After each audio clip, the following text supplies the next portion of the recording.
Santos, Larry Barte, Maria Barte Abad, Jamiel C., Maria Cristina Benlat, Danilo Jr. Miklat, Maria Rowena Miklat, Evelyn San Juan, at Abigail Gopela. Panalangin para sa agarang pagaling nila Edward Namit, Jasmine Sibeldia Lim, Rosita Albano, Efren Alcober, Desiree Alanas, Larilyn Pontenieles, Maricel Mariano, Raquel Ragudo, Rita Feliciano de Leon, at Roseni Correa. Panalangin para sa natatanging kahilingan nila Lu Alcover, Edelita Villasica at Gillette Yopangco. Panalangin para sa mga kaluluwa nila Dario, Dorotea, Father Odon de Castro, Monsignor Albert Venus, Alicia, Father Angelino de Feo Jr., Monsignor Norberto Habos, Marlon, Luisa, Elizabeth, Gestoni, Mary Ann, Esther, Ernesto, Rochelle Cabanayan Morales, Reynaldo, Riz Enrico, Clarita, Catherine, Renato, Donico, Mary Jane, Sheila Ann, Amelia, Solita and Hector, Jesus, Caridad Flor, Martes Calara, Mirna Mendaño, Maria Divina Violago, Jose Noli Colinares, Luisa Bersaba, Cirilo, Lucina Briones, at Aida Cruz. Tumayo po ang lahat para sa orasyon.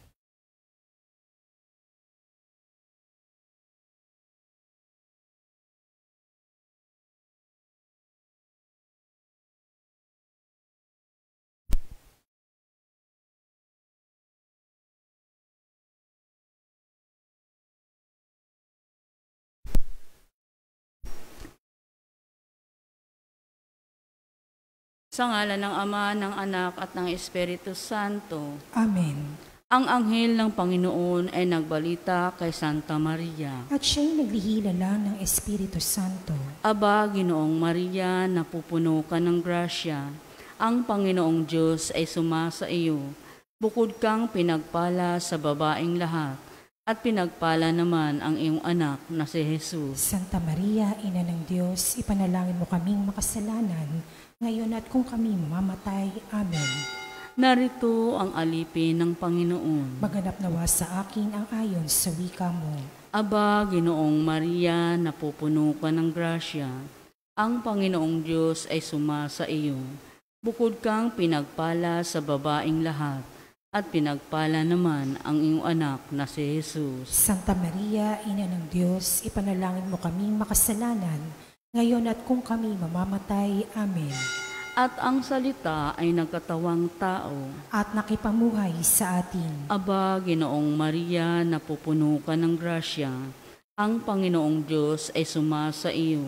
Bukod kang pinagpala sa babaeng lahat, at pinagpala naman ang iyong anak na si Jesus. Santa Maria, Ina ng Diyos, ipanalangin mo kaming makasalanan, ngayon at kung kami mamamatay. Amen. Ipanalangin mo kami, O Santa na Ina ng Diyos, nang kami maging dapat makinabang sa mga pangako ni Kristo. Manalangin tayo. Panginoon naming Diyos, kasyahan mo nawa ang aming mga kaluluwa sa iyong mahal na grasya, at yayamang dahilan sa pamamagitan ng anghel, ay nakilala namin ang pagkakatawang tao ni Jesucristong anak mo, pakundangan sa mahal na pasakit at pagkamatay niya sa krus. Papakinabangan mo kami ng kanyang pagkabuhay na magmuli sa kadakilaan sa langit, sa pamamagitan ni Jesucristong aming Panginoon. Amen. Luwalhati sa Ama at sa Anak at sa Espiritu Santo. Kaparang nung unang-una, ngayon at magpakailanman, magpasawalang hanggan. Amen. Sa ngalan ng Ama, ng Anak at ng Espiritu Santo. Amen. Magandang umaga po sa inyong lahat. At ang mamumuno po sa ating banal na pagdiriwang ngayon ay ang ating pumbutihing Parish Administrator, Reverend Father Douglas D. Badong.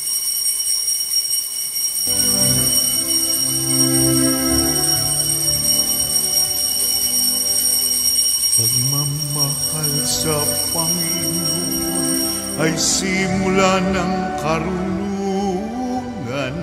Ang kaniyang kapurikay manatiling magpakailanman.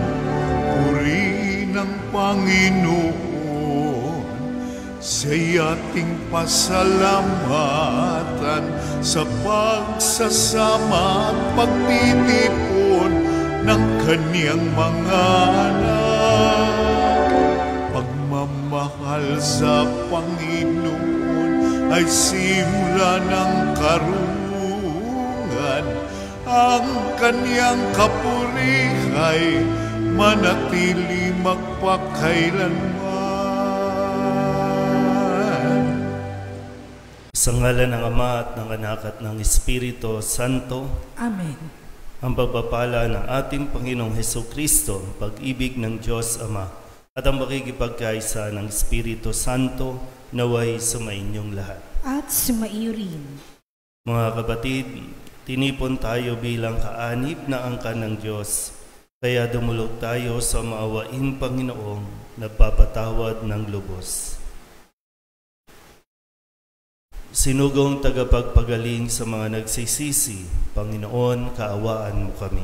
Panginoon, kaawaan mo kami. Dumating na tagapag-anyayang mga makasalanay magsisi, Kristo, kaawaan mo kami. Kristo, kaawaan mo kami. Nakaluklok ka sa kanan ng Diyos Ama para ipamagitan kami. Panginoon, kaawaan mo kami. Panginoon, kaawaan mo kami. Kaawaan tayo ng makapangyarihang Diyos, patawarin tayo sa ating mga kasalanan at patnubayan tayo sa buhay na walang hanggan. Amen. Manalangin tayo.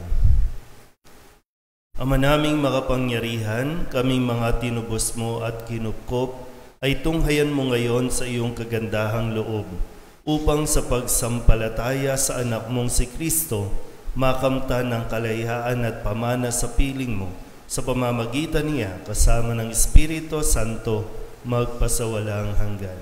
Amen. Umupo po ang lahat.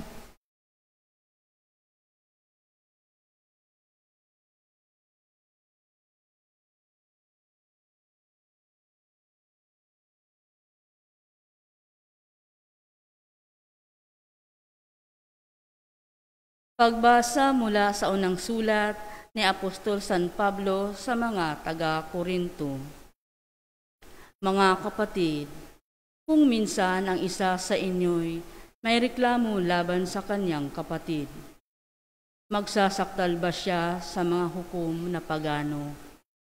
Sa halip na ipaubaya sa mga hinirang ng Diyos ang pag-aayos ng usapin nila, hindi ba ninyo alam na ang mga hinirang ng Diyos ang hahatol sa sanlibutan? Kung kayo ang hahatol sa sanlibutan, hindi ba ninyo kayang hatulan ang ganyang kaliit na bagay? Di ba ninyo alam na tayo ang hahatol sa mga anghel? Gaano pa ang mga bagay na may kinalaman sa buhay na ito?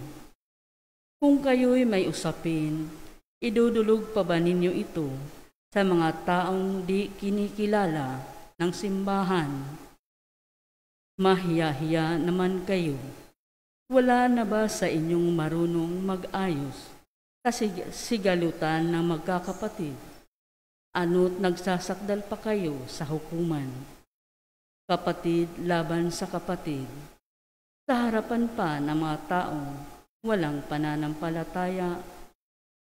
Ang pagkaroon ninyo ng usapin laban sa isa't isa ay isa ng kabiguan sa inyong pagkakapatiran. Hindi ba mas mabuting tiisin na lamang ninyo ang pang-aapi at palampasin ang pandaraya sa inyo? Subalit kayo pa ang nang-aapi at nandaraya at sa inyong mga kapatid pa naman. Hindi ba ninyo alam na ang mga makasalanan ay walang bahagi sa kaharian ng Diyos? Huwag ninyong dayain ang inyong sarili, ang mga nakikiapid, sumasamba sa Diyos-Diyosan, nangangalunya, nakikiapit sa kapwa lalaki o kapwa babae, ang mga magnanakaw, masasaking, mapaglasing, mapanlait, o magdaraya. Ang ganyang mga tao'y walang bahagi sa kaharian ng Diyos. Ganyan ang ilan sa inyo noon. Subalit kayo nilinis na sa inyong mga kasalanan at itinalaga na kayo sa Diyos. Kayo'y pinawalang sala na sa pangalan ng Panginoong Hesukristo at ng Espiritu ng Diyos. Ang salita ng Diyos. Salamat sa Diyos. Salmon tugunan ang ating pong itutugon. Panginooy nagagalak sa hirang niyang mga anak. Ulitin po natin. Panginooy nagagalak sa hirang niyang mga anak. Ang Panginooy purihin, awitan ng bagong awit. Purihin sa pagtitipon ng tapat sa pananalig. Magalak ka, O Israel, dahilan sa manlilikha. Dahilan sa iyong hari, ikaw Siyon ay matuwa. Panginooy nagagalak sa hirang niyang mga anak. Purihin sa pagsasayaw, purihin kanyang ngalan. Alpat tambol ay tugtugin at siya ay papurihan. Panginooy nagagalak sa kanyang mga hirang. Sa langag pakumbabay, tagumpay ang ibibigay. Panginooy nagagalak sa hirang niyang mga anak. Sa tagumpay na natamo, magalak ang mga hirang. Sa kanilang pagpipista, magsaya't mag-awitan.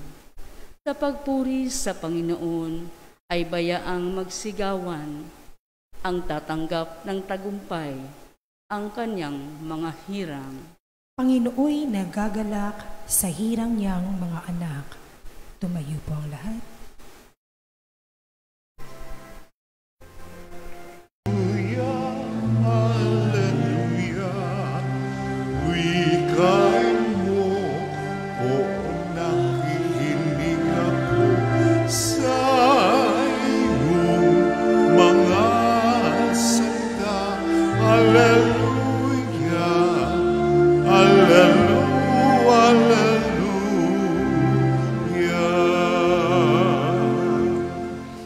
Sumainyo ang Panginoon. At sumaiyo rin. Ang mabuting balita ng Panginoon ayon kay San Lucas. Papuri sa iyo, Panginoon. Noong panahong iyon, umahon si Jesus sa isang burol at magdamag doong nanalangin. Kinaumagahan, tinawag niya ang kanyang mga alagad at pumili siya ng 12 sa kanila na tinawag niyang mga apostol.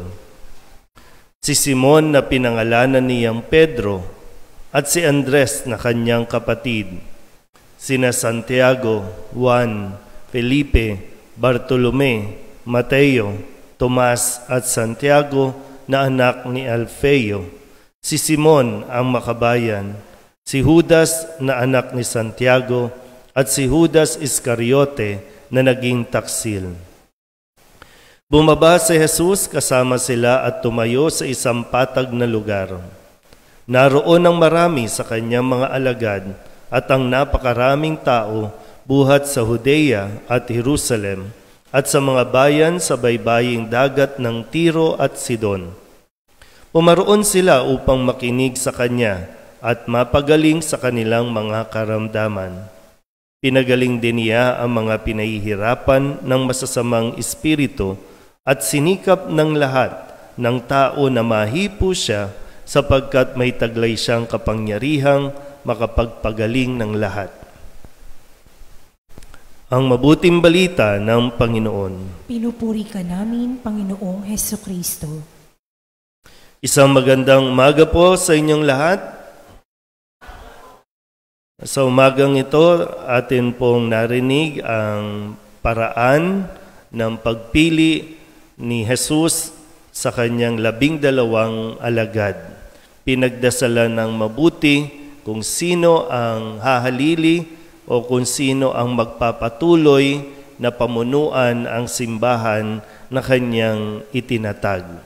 Mga pangalan na familiar na tayo, mga pangalan na ayaw ng mga Hudyo noon, no? Yung mga katangian nito, iba sa standard na pinipili o pinili ni Jesus. Pero ang tanging magiging gampanin ng mga ito ay ang magpahayag ng mabuting balita at mamagitan, no, tulungan na mailapit ang salita ng Diyos sa mga tao at ang tao'y makapakinig ng salita ng Diyos. Pero siyempre, kailangan muna nilang dumaan sa proseso ng paghuhubog, no? Kailangan muna nilang buksan ang kanilang mga buong pagkatao para naman mayroon silang maibigay sa mga tao.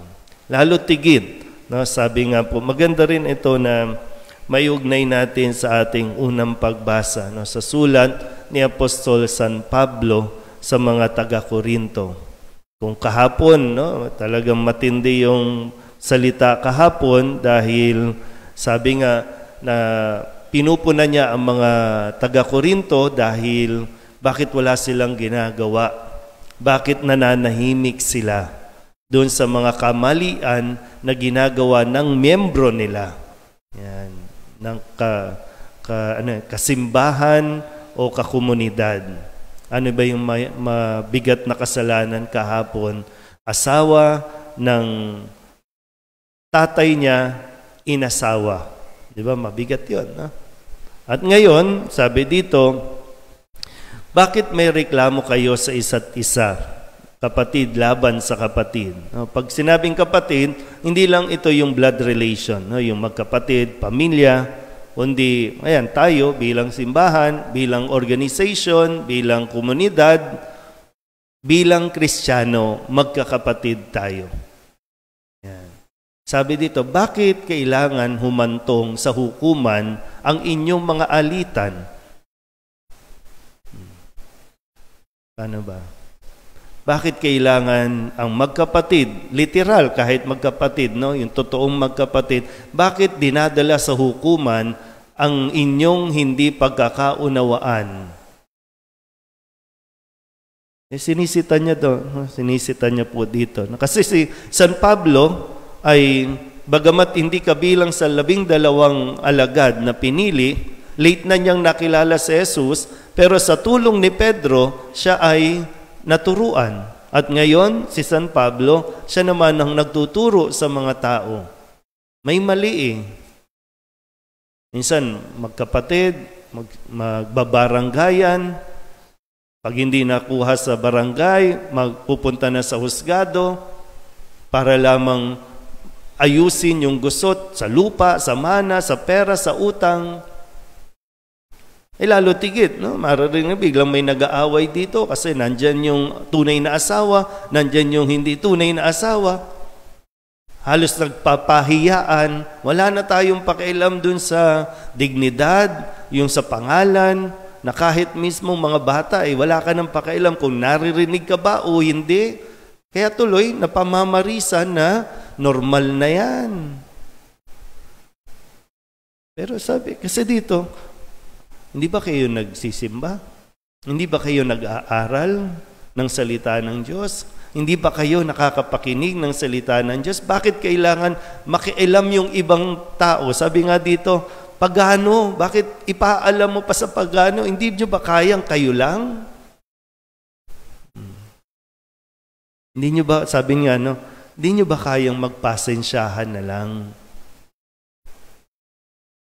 O kaya naman, ang nakakalungkot sabi, kayo mismo nang aapi, kayo mismo nang dadaya. Ano bang ngayon, ano ba ang paraan natin? Pag hindi tayo nagkakaintindihan, pag meron kayong gustong iparating, saan nyo ipinaparating? Sa buong mundo. Yan, sa social media, post ng post agad. Kahit kapamilya mo, ipopost mo Pero nagsisimba yan. Pero nagdorosaryo yan. Nagnunubina yan. Ayaw lumapit sa simbahan. Siguro, hindi ko alam, no?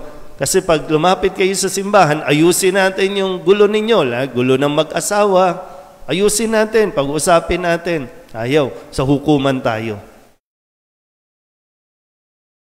Kasi pag sa simbahan, alam mo ang sasabihin ni Jesus. Magpatawad ka. Paubaya mo na. Kaya lang, hindi. Gusto natin ipaglaban yung karapatan natin. Yung ako, dapat ikaw manalo. Pero walang nananalo sa inyo dahil nasisira ang pamilya. Manalo ka man, panigan ka man, makuha mo man ang simpatya ng ibang tao na halos wala naman silang pakialam sa inyo, pagpipiestahan pa kayo, pag-uusapan, walang panalo dyan. Sira, lalo tigit, sira ang moralidad ng mga bata. Sana isipin natin, no? Kaya nga sa ating pagsisimba, pakikinig ng salita ng Diyos, kung di man tayo nagbabasa ng salita ng Diyos o ng Biblia, mas mag-mature sana tayo. Ito yung katunayan, no, na nagmamature tayo sa pananampalataya kung kaya nating ayusin ng tayo-tayo lang ang anumang gusot na nararanasan natin. Nandiyan naman lagi, no? Si Jesus para gabayan tayo. Nandiyan din ang mahal na Birhen ng Soledad bilang ina na gusto niya magkaayos-ayos ang lahat. Amen?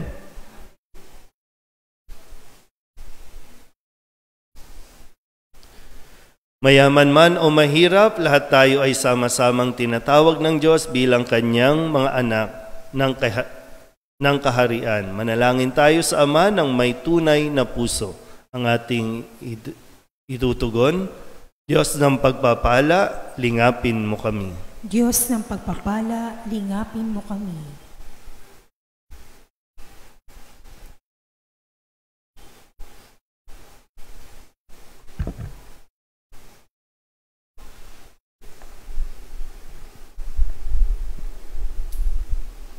Ang simbahan sa pamamagitan ng Santo Papa at ng mga obispo naway umakay sa atin sa kaganapan ng buhay Kristiyano. Manalangin tayo sa Panginoon. Diyos ng pagpapala, lingapin mo kami. Ang mga mambabatas, naway gabayan ang ating bayan para sa kasiguruhan ng kinabukasan at kaunlaran ng ating bayan. Manalangin tayo sa Panginoon. Diyos ng pagpapala, lingapin mo kami.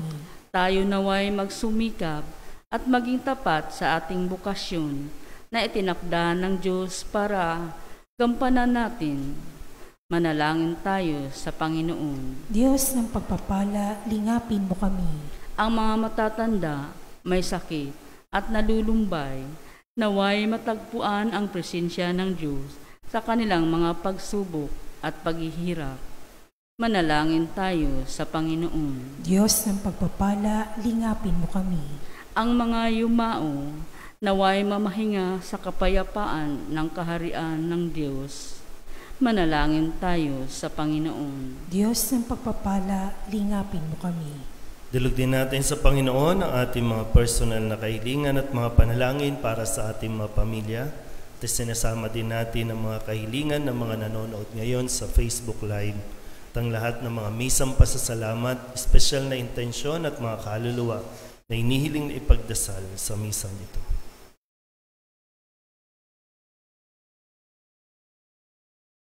Ang lahat ng ito inihiling namin sa ngalan ni Kristong aming Panginoon. Amen. Umupo po lahat. Buksan ng aming puso, turuan mo mag-alab sa bawat pagkukulog,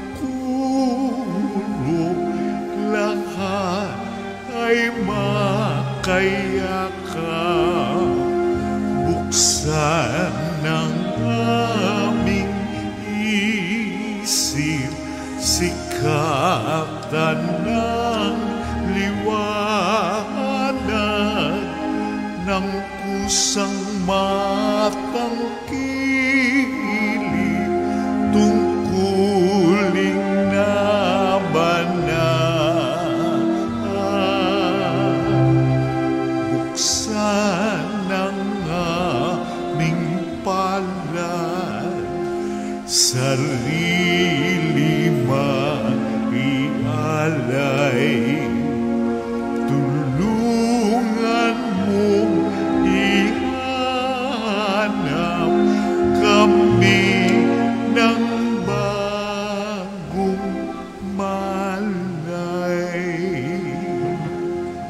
Manalangin kayo mga kapatid upang paghahain natin ang kalugdan ng Diyos Amang makapangyarihan. Tanggapin nawa ng Panginoon itong paghahain sa iyong mga kamay, sa kapurihan niya at karangalan sa ating kapakinabangan at sa buong sambayanan niyang banal. Ama naming lumikha, ikaw ang gumagawa ng wagas na katapatan at kapayapaan. Ipagkaloob mo ang iyong kadakilaan ay aming handugan ng iyong minamarapat na aming maialay at naway magkaisa kami sa pakikinabang sa banal na paghahain ngayoy ipinagdiriwang sa pamamagitan ni Jesucristo kasama ng Espiritu Santo magpasawalang hanggan. Amen. Sumainyo ang Panginoon. At sumaiyo rin.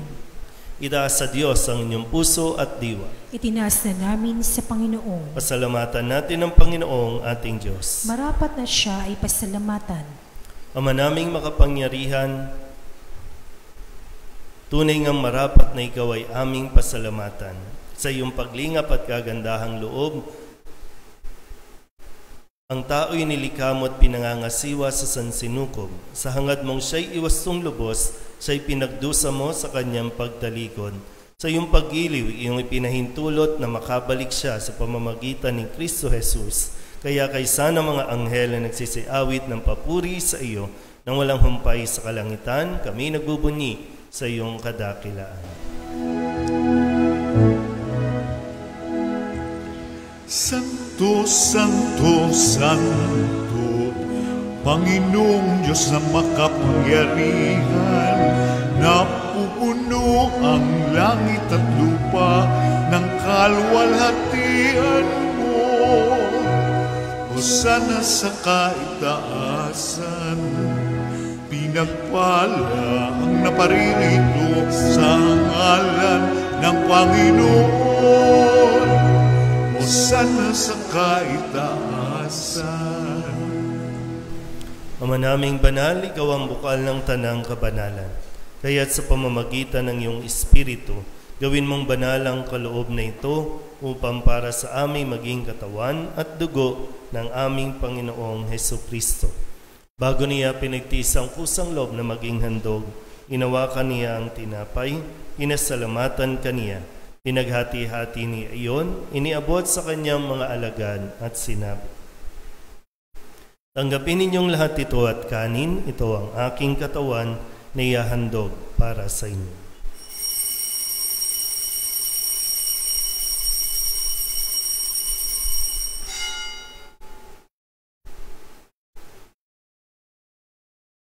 Gayun din naman nang matapos ang hapunan, hinawakan niya ang kalis, muli kaniyang pinasalamatan. Iniabot niya ang kalis sa kanyang mga alagad at sinabi, tanggapin ninyong lahat ito at inumin. Ito ang kalis ng aking dugo ng bago at walang hanggang tipan. Ang aking dugo na ibubuhos para sa inyo at para sa lahat sa ikapagpapatawad ng mga kasalanan. Gawin ninyo ito sa pag-alaala sa akin.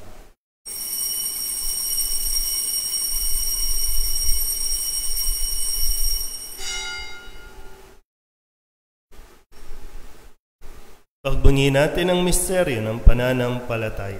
Si Kristo'y namatay, si Kristo'y nabuhay, si Kristo'y babalik sa wakas ng panahon.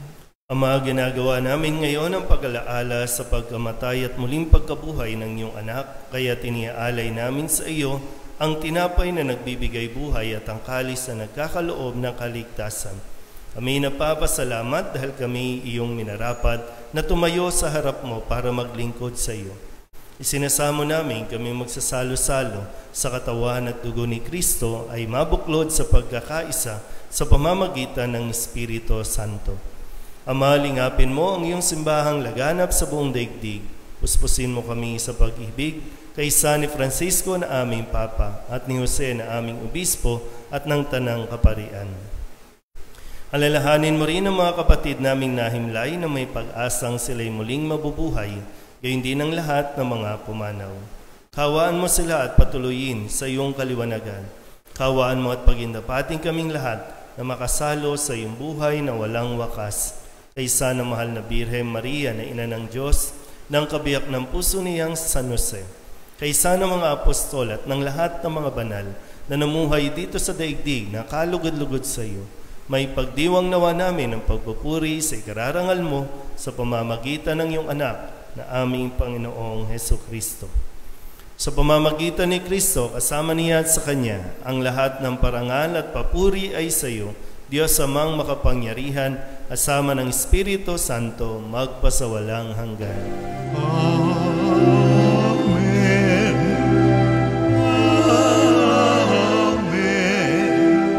Amen.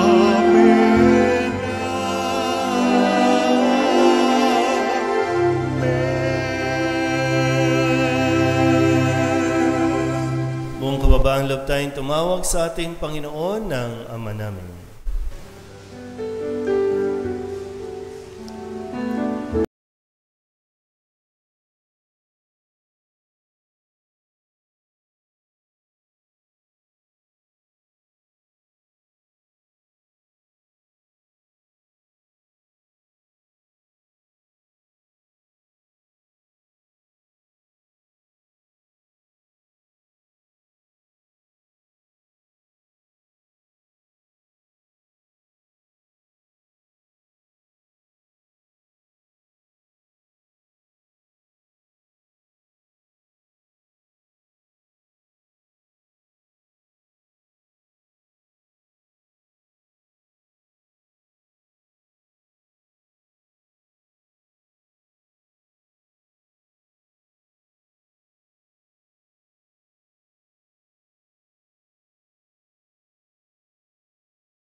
Kapayapaan araw-araw, iligtas sa kasalanan at ilayo sa lahat ng kapahamakan.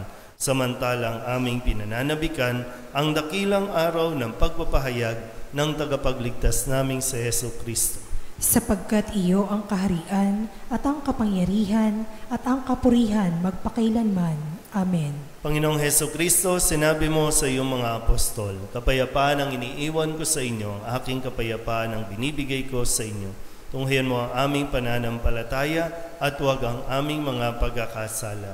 Pagkalooban mo kami ng kapayapaan at pagkakaisa ayon sa iyong kalooban kasama ng Espiritu Santo magpasawalang hanggan. Amen. Ang kapayapaan ng Panginoon ay laging sumainyo. At sumaiyo rin. Magbigayan po tayo ng kapayapaan sa isa't isa. Kordero ng Diyos na nag-aalis sa mga kasalanan ng sanlibutan, maawa ka sa amin. Kordero ng Diyos na nag-aalis sa mga kasalanan ng sanlibutan, maawa ka sa amin. Kordero ng Diyos na nag-aalis sa mga kasalanan ng sanlibutan, ipagkaloob sa amin ang kapayapaan. Lumuhod po ang lahat. Ito ang kordero ng Diyos. Ito ang nag-aalis ng kasalanan ng sanlibutan. Mapalad ang mga inaanyayahan sa kanyang piging.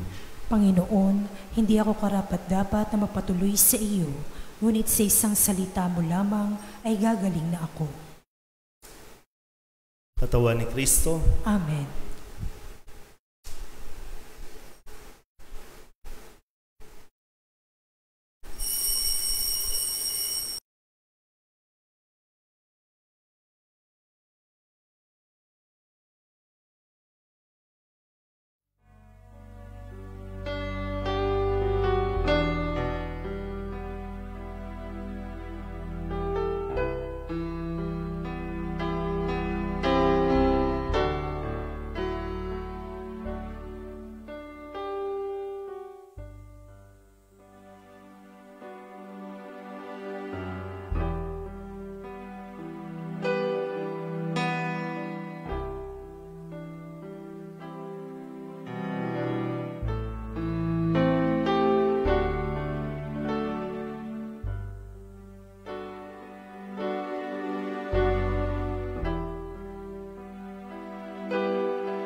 katawan.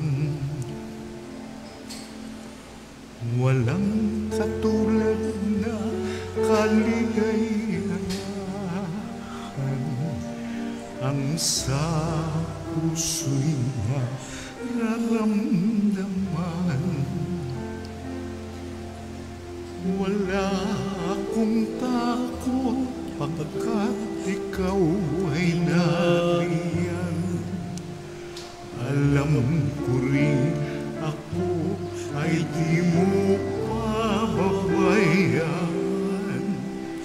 Mayroon pa ba kaya akong dapat pangambahan maliban sa aking mga pagkukulang?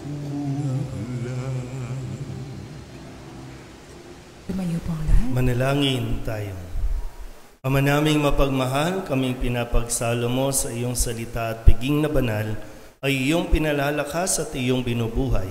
Pagindapatin mong kami makapakinabang sa buhay ng iyong anak na para sa aming sarili niya ang alay bilang aming tagapamagitan kasama ng Espiritu Santo magpasawalang hanggan. Amen. Bukas po ang simula ng ating Triduum Mass o yung para sa karangalan ng ating kalawang patron, si San Nicolas. So, bukas po, 6 p.m.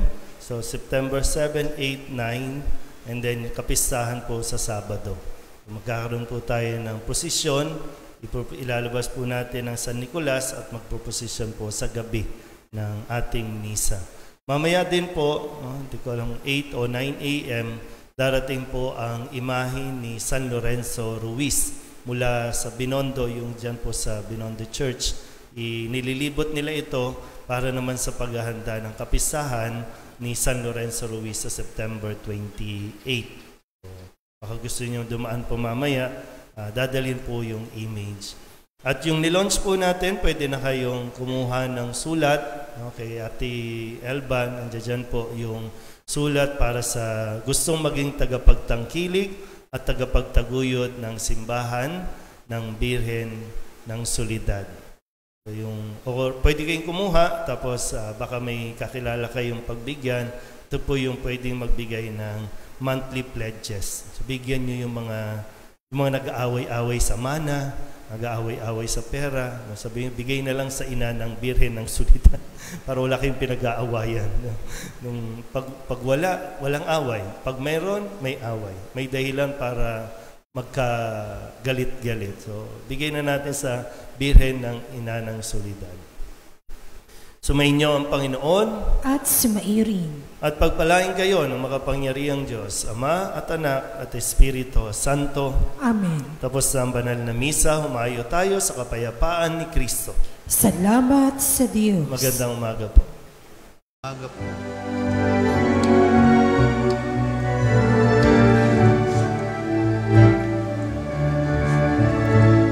Mayon at ibaya, kanyang pagkalinga naman, sa buhay pag-ibig at katarungan, tanda ng kanyang kaharian. Sa panahon tigang ang lupa, sa panahon